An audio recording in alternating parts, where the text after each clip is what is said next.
Coucou, j'espère que tout le monde va bien. On se retrouve dans une nouvelle vidéo pour un nouveau vlog. Aujourd'hui, on est le samedi 17 mai.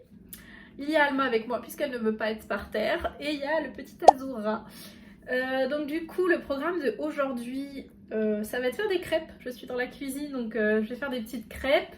J'aimerais aussi terminer ce bouquin. Je vous en parlerai dans la vidéo, mais j'ai quasiment terminé. Et j'aimerais bien aussi faire un peu de tricot. Donc je me suis décidée, je partirai sur un gilet, sûrement. Faire un petit gilet qui irait avec la salopette. Donc voilà pour le programme de samedi. Demain, je vais à la fête médiévale d'Écouen. Donc je devais y aller aujourd'hui avec Astrid, ma scrap copine, mais j'ai pas du tout eu le temps d'y aller. Je pensais qu'elle prévoyait d'y aller demain, mais finalement elle y allait aujourd'hui. Ça a l'air très très cool comme événement avec plein de trucs intéressants. Et samedi, on prévoit de se revoir pour un atelier couture chez elle. Donc en fait, j'avais acheté un kit en fin d'année dernière au salon Création et Savoir-faire.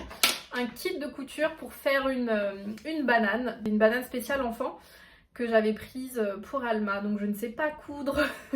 Et il s'avère qu'Astrid sait coudre et elle a acheté les mêmes kits que moi pour ses enfants. Donc elle va me montrer comment faire cette banane. Voilà, donc j'ai pas prévu grand chose sinon tout le reste de la semaine. Ce sera plutôt là ce week-end et puis le week-end prochain qu'il y aura un peu de mouvement. Ah si, j'ai oublié, lundi j'ai réservé une séance de yoga, donc je suis trop contente parce que ça fait à peu près, je sais pas, 6 mois que je me suis pas remise au yoga. J'en faisais assez assidûment avant la naissance d'Alma et bien évidemment maintenant j'ai la flemme, donc je me suis mise aussi à faire des petits liégeois au chocolat pendant que ma pâte à crêpes repose au frigo. Donc j'ai récupéré des petits pots que j'avais déjà. Et puis j'ai mis ma petite crème au chocolat dedans.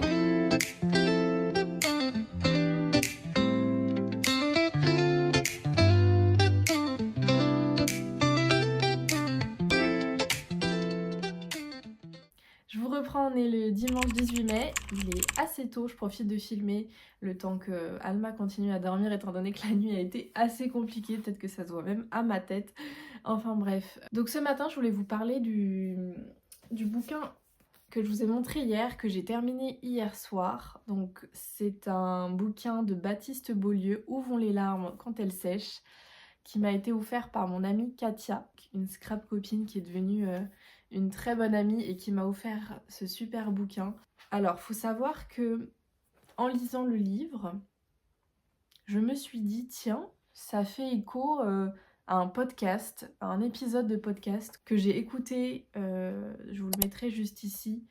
C'est un podcast de Juliette Katz et qui interviewait un médecin généraliste, enfin je crois qu'il était généraliste, et il parlait d'anecdotes à l'hôpital, la façon dont on traite les patients, etc. J'ai trouvé ça assez dur, mais à la fois aussi émouvant parce qu'il avait partagé un témoignage d'une dame qui s'occupait de son mari, qui elle était en surpoids, et en fait on lui reprochait tout le temps d'être en surpoids, mais elle expliquait qu'en fait elle s'occupe tout le temps de son mari, donc elle peut même pas s'occuper d'elle. C'est une lettre qu'elle a écrite, je crois, au médecin. Et j'ai eu les larmes aux yeux, je crois, en écoutant ça. Et en fait, voilà, je me suis pas rendu compte tout de suite que cette personne qui était en podcast était cet auteur. Parce que je retiens pas vraiment les noms, moi. Donc, pour vous faire un retour sur ce bouquin, alors, au départ, il était un peu... déjà, pour commencer, c'est ma première revue lecture en vidéo. D'habitude, je le fais à l'écrit. Donc, c'est pas facile, je trouve, en vidéo. Je vais vous lire le résumé. Voilà, comme ça vous met un peu dedans. Alors, la salle d'attente de Jean déborde de patients. Tous les jours, il entend des histoires. Parfois, il les lit directement sur les corps des malades. Il soigne, écoute, console, mais lui ne pleure jamais. Ses larmes sont coincées dans sa gorge. Il ne sait plus comment pleurer depuis cette nuit où il lui a manqué 6 minutes. Voilà, Baptiste Beaulieu est un médecin le jour et écrivain la nuit. Succès de librairie, ses livres sont des bijoux d'humanité. Voilà, donc en fait, contrairement à l'auteur Baptiste Beaulieu qui dit qu'il n'arrive plus à pleurer, en effet, moi, dès que je suis quelqu'un d'assez sensible, donc je pleure de temps en temps, parfois très souvent. Je n'ai pas pleuré en le lisant, mais j'ai parfois eu des petites larmes qui montaient à un ou deux passages. Donc c'est l'histoire, oui, d'un médecin qui est en colère, qui raconte pourquoi il n'arrive pas à pleurer. Ça paraît assez dingue au premier abord quand on écoute ça. Et en fait, il raconte aussi euh, plein d'anecdotes en fait de ses patients. Donc c'est des sujets parfois assez lourds, assez légers, mais c'est très souvent des faits de société qu'il dénonce. Le sexisme, l'agisme, l'homophobie, il y a plein de sujets qu'il dépeint comme ça à travers les histoires de ses patients. Donc je trouvais ça assez intelligent de le faire de cette manière. Au départ, je trouve l'histoire un peu déroutante parce que remplie de sarcasme dès le départ, d'ironie. On sent que l'auteur veut faire rire sur des sujets assez lourds. Donc c'est un peu déroutant. Je me dis, tiens, vers quoi il veut nous emmener? Et ensuite, je comprends au fur et à mesure que c'est l'accumulation de plein d'anecdotes. Et à la fois, il partage en fait ses pensées, ce qu'il ressent, ses culpabilités, ses peines, surtout ses frustrations, la frustration de cette société en fait qu'il trouve injuste. Je trouve qu'il a un regard assez pessimiste d'ailleurs sur la société, sur la vie en général. On a l'impression qu'il a plus trop foi en l'humanité, mais quand même on sent qu'il y a de l'espoir. Donc on s'attache très vite évidemment à ces petits patients, qu'ils soient détestables ou non, mais c'est des histoires très touchantes, parfois bouleversantes. Et évidemment, c'est un roman c'est même pas un roman, c'est pas une autobiographie non plus, mais c'est sa vie, quoi, c'est sa vie quotidienne. Euh, c'est extrêmement humain. Donc voilà, j'ai adoré. Qu'est-ce que je pourrais dire d'autre? Oui, peut-être lire un mini passage d'une page qui m'a marquée et qui mène à la réflexion. En fait, je trouve que ce bouquin aussi amène à la réflexion pour nous en tant qu'humains, à l'introspection, à qu'est-ce qu'on veut vraiment dans la vie, à qu'est-ce que la vie. Bon, un peu philosophique carrément, je dirais. Et donc, un philosophe, mon monsieur Suarez, donc c'est un patient à lui. Si un chic type comme lui est capable de prendre autant de recul, alors pourquoi pas moi? Est-ce que je perds mon sang? Non. Est-ce que j'ai mal, faim, soif? Non. Est-ce que j'ai un trou qui fait de l'air? Non. Et renom. Pourquoi je n'y arrive pas alors à danser sous la pluie, hein? Qu'est-ce qui cloche chez moi? Enfin, chez moi. Je ne pense pas être le seul. Elle est comment votre météo? Vous le sentez comment votre climat cette année? Et si on se trompait tous? Et si on confondait le fait d'être heureux avec le fait d'être momentanément distrait de notre chagrin quotidien? Et vous, ça va? C'est un passage en fait qui m'a marqué, surtout la dernière phrase. Et si on confondait le fait d'être heureux avec le fait d'être momentanément distrait de notre chagrin quotidien?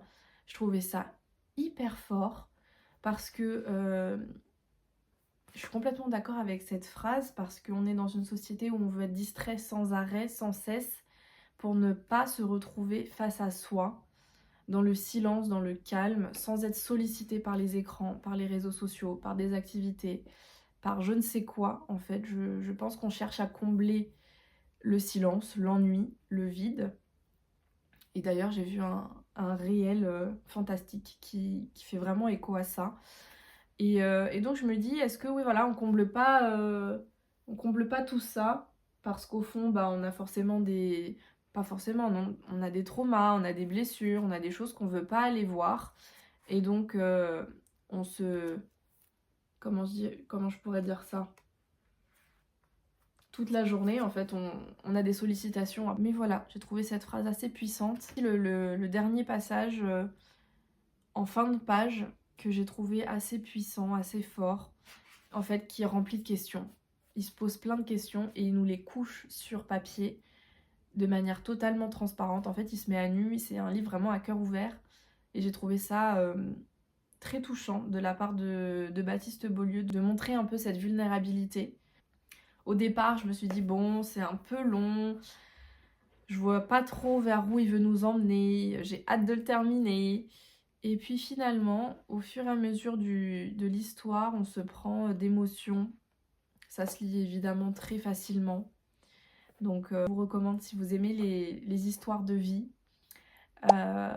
Voilà, j'ai plus rien d'autre à ajouter, c'était un beau bouquin. On va passer maintenant au point tricot. Donc là j'ai mes petites pelotes avec moi. Donc comme je vous l'ai expliqué en début de vidéo, je vais faire un gilet pour Alma.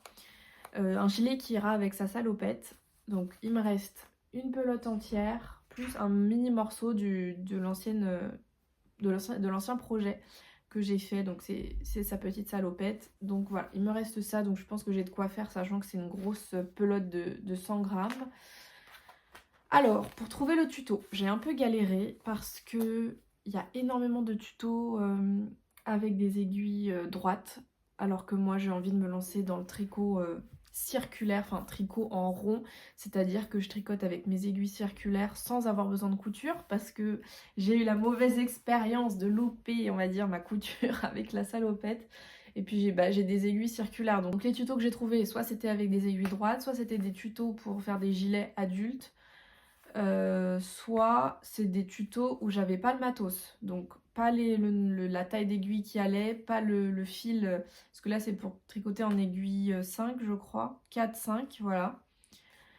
J'ai que des aiguilles circulaires en 3,5 et en 5, donc je galère un peu à trouver. Donc j'ai trouvé un petit tuto, mais c'est avec des aiguilles de 4 mm je crois, et elle fait un I-cord sur l'encolure. Et en bas du gilet, je crois, elle fait un I-cord en 3 et elle utilise un crochet. Donc j'ai un crochet, mais c'est pas du tout les mêmes dimensions. C'est un crochet très très fin. Donc je pense que je vais partir à la recherche d'un nouveau tuto. Après, il m'avait l'air assez simple à faire, à part l'I-cord que j'ai jamais fait. Mais tout le reste c'est du point mousse, donc ça n'a pas l'air trop complexe, c'est juste que j'ai pas le matériel et j'en ai marre de racheter à chaque fois une aiguille pour un projet. J'ai pas encore le budget pour m'acheter un kit complet avec plein d'aiguilles de toutes les tailles différentes. Donc c'est un peu la tannée de trouver une vidéo qui aille avec ce fil de 5, enfin qui se tricote en 5, puisque j'ai des aiguilles circulaires en 5, 3,5. Bah du coup le fil ça va pas, c'est trop épais. Et donc voilà, c'est un peu compliqué. Les patrons, j'ai pas encore appris à les lire, donc j'aurais pu trouver un patron gratuit ou payant, hein, mais voilà, je préfère pour l'instant les vidéos parce que je vois un peu le geste, voilà, tout simplement. Vu que je suis encore débutante, j'ai la vidéo, j'ai le geste et c'est beaucoup plus simple pour moi. Et le programme cet après-midi, c'est d'aller au festival, à la fête médiévale des coins. Donc je n'y suis jamais allée, c'est Astrid donc qui m'en a parlé. Et j'ai vu le programme, ça a l'air super, donc on va emmener Alma. Du coup ça y est, on va au festival médiéval des coins. Donc Alma s'est réveillée pile pas trop tard pour qu'on puisse y aller. J'ai l'impression qu'il y a pas mal de monde parce qu'il n'y a pas beaucoup de place pour se garer, donc je suis allée un petit peu loin. Donc on va marcher, c'est pas grave, il fait super beau, c'est hyper agréable. Et oui, donc pour info, j'ai commencé le gilet avec un autre tuto que j'ai trouvé. L'autre était un peu trop complexe pour moi, j'avais pas le matériel, j'avais pas les bonnes aiguilles. Donc bon, je pense avoir trouvé quelque chose de pas trop mal. Cold air breaks my skin, lost in fading light. Darkness pulls me in. Mind's a haunted maze, tracing lines of pain. Eyes that pierce the haze, crying out in vain. In the shadows echoes call.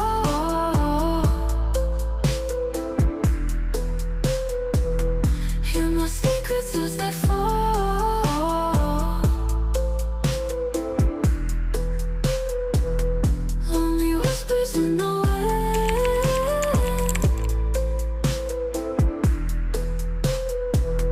Will I ever breathe again?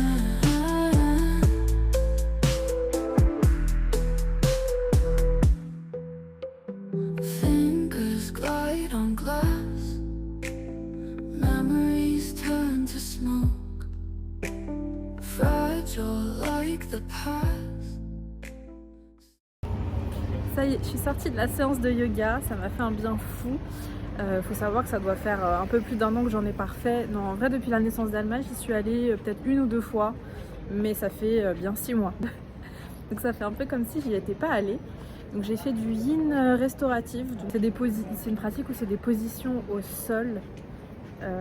Pendant plusieurs minutes on reste immobile sans bouger, donc ça fait un bien fou, ça vide la tête, ça fait trop du bien.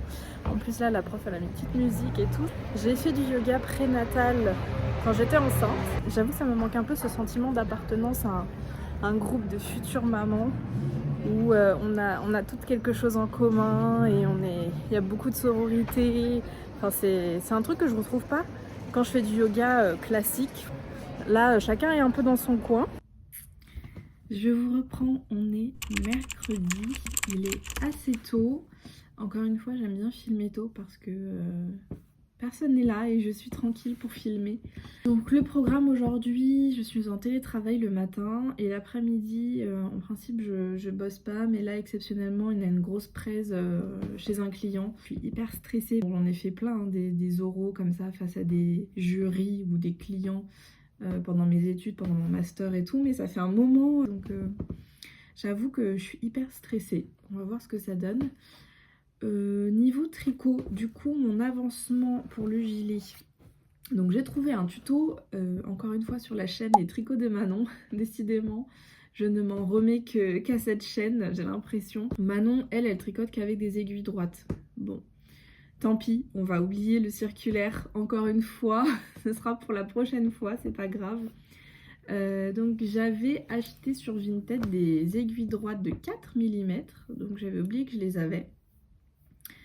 Et donc dans son tuto, Manon coud avec des aiguilles de 3,5, juste pour les bords en côte, et le reste c'est en 4. Et le tuto a l'air plus simple que l'autre avec l'i-cord. Ça me faisait un peu peur, j'avoue, donc c'est pour ça que j'ai voulu trouver un autre gilet. Donc j'ai cousu avec les aiguilles 3,5 circulaires, même si c'est un fil qui se tricote en 4 ou 5, pas du tout en 3,5. Mais je me suis dit, allez, tant pis, je me lance et on verra bien ce que ça donne. Le résultat est pas non plus dégueu, bon, il est pas parfait, c'est censé être des côtes 1-1, ça se voit pas trop. Mais voilà, j'en avais marre de chercher, je me suis dit allez on se lance, on y va. Ensuite mes aiguilles droites pour le reste, pour tout le reste du tricot qui se tricote je crois en jersey avec plein d'augmentations. Donc c'est assez complexe, enfin c'est pas dur, faut juste être ultra rigoureux. Il faut que je fasse 17 rangs d'augmentation. Et il faut faire une augmentation à chaque point de repère que j'ai mis ici. Donc il faut faire une augmentation juste avant et juste après le repère. Idem ici, là et là. Donc je vous raconte pas le truc. C'est faut vraiment rester accroché, faut se concentrer et ne pas louper les augmentations. À la fin de mes 17 rangs, je suis censée avoir sur mon aiguille 195 mailles. Donc j'avoue que j'ai un peu peur de pas arriver au nombre exact, parce que si j'ai loupé des augmentations et tout, ça me fait un peu flipper. Il y a déjà un petit trou qui s'est formé, qui est est-ce qu'il est, ouais, il est juste là. Ouais, ça va, c'est pas trop voyant. J'ai eu la flemme d'enlever mes mailles et de recommencer le rang et tout, donc j'ai continué à tricoter comme ça avec ce trou. Il y a une boutonnière aussi ici, elle est toute petite je trouve. Et l'autre difficulté, oui, enfin c'est pas encore une fois c'est pas une difficulté, c'est de la rigueur. Tous les 8 cm il faut faire une boutonnière, donc il faut faire ces augmentations et surveiller ici que ça fasse bien 8 cm pour pouvoir faire une boutonnière. J'avoue que ça c'est le genre de truc que je pourrais oublier, parce que quand je suis lancée dans mon tricot, je suis lancée dans mes rangs, dans mes allers-retours et tout, je regarde pas et c'est possible que j'oublie. Donc en principe il y a 4 boutonnières, là j'en suis à ma première. Donc voilà, pour le point tricot je suis contente, c'est pas trop moche. C'est sympa, j'ai hâte de voir le résultat.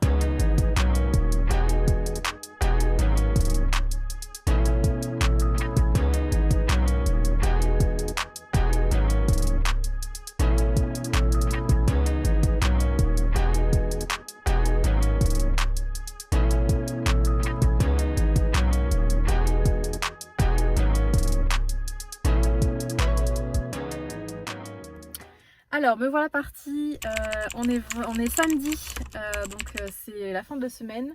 On va chez Astrid pour l'après-midi, donc on va scraper, on va faire de la couture, donc ça va être cool. J'ai rendez-vous là-bas à midi, donc c'est parti, on y va. Je peux parler. Tu peux dire que c'est un cours de rangement. C'est un cours de rangement chez Astrid. Là, c'est les projets scrap en cours. Et ça, c'est ce qu'on va faire. Peut-être que tu peux montrer à Astrid un peu l'avancement. Donc ça, c'est la banane que Clara, la fille d'Astrid, a faite, qu'elle a commencé à faire. Voilà. Et on a le petit tuto, le pas à pas, et on a même la vidéo. Donc voilà, ça devrait le faire.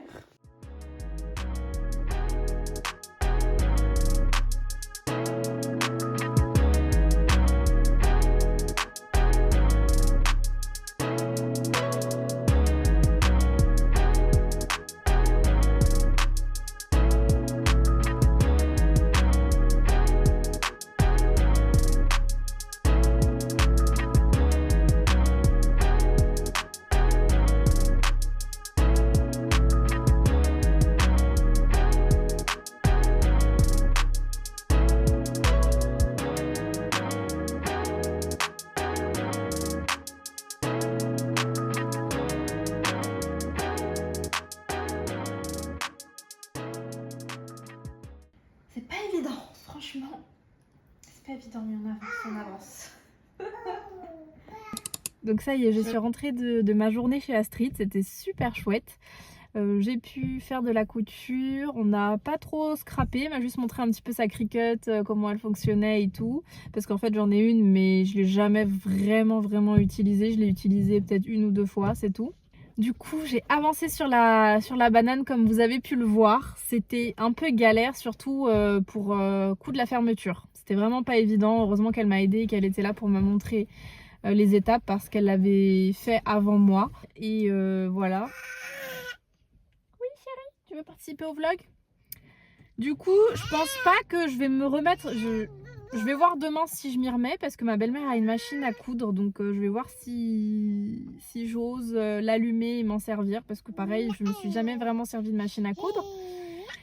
Et du coup, le bilan pour le moment c'est très fastidieux, faut être ultra précis. Autant au tricot faut être précis, mais alors la couture, j'ai l'impression que c'est un niveau au-dessus. Donc je ne sais pas si je vais me lancer dans la couture. Je crois pas, hein. Je vais rester au scrap et au tricot, c'est déjà très bien. Donc voilà, cette semaine se termine, ce vlog se termine. J'espère que ça vous a plu. Alma, je crois qu'elle a aimé ça. N'hésitez pas à liker, commenter si ça vous a plu et puis surtout vous abonner. On se voit dans la prochaine vidéo. Ciao!